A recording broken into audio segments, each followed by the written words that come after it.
At the beginning of this course, I was worried that I hadn't been prepared enough from high school. The first few lectures were all about rhetorical analysis, a phrase I had literally never heard before. Then there was discussion about breaking out of the 5-paragraph essay, something I was still very much trapped in. Throughout high school, I pretty much got away with not writing. If there was ever an option to do a project or a video instead of an essay, I always chose it. When the yearly 5-paragraph paper came around, I would crank it out, submit it, and then be done with writing for the year. In this course, I quickly learned that writing is so much more than the 5-paragraph essay. With all the practice I got from the essays I wrote for this class, with your feedback, and also with help from the Clemson Writing Lab, which was such a good suggestion for your students, I feel like I've really grown a ton as a writer. Not only that, I also learned what rhetorical analysis is, and now I notice it everywhere, from advertisements to social media posts. This course has definitely allowed me to become a more confident writer, especially when it comes to producing essays that don't follow a strict formula.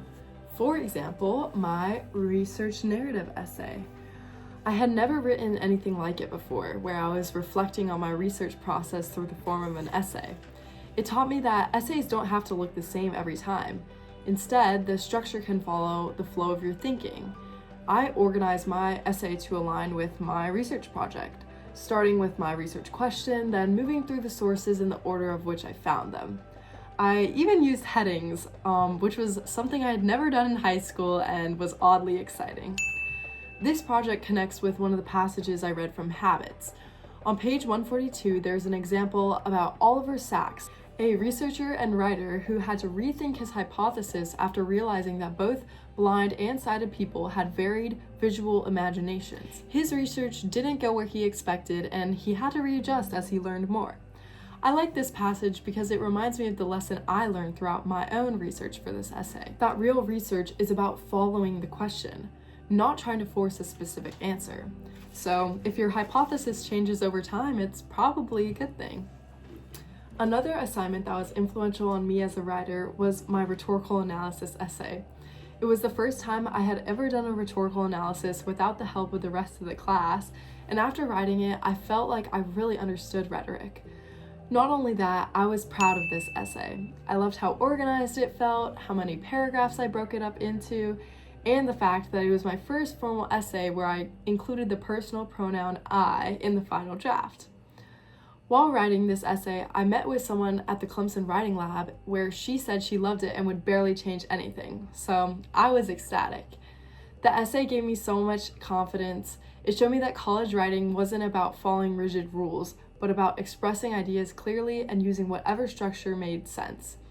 That is why this initial essay was so important to help me break out of the high school setting and into college and career writing.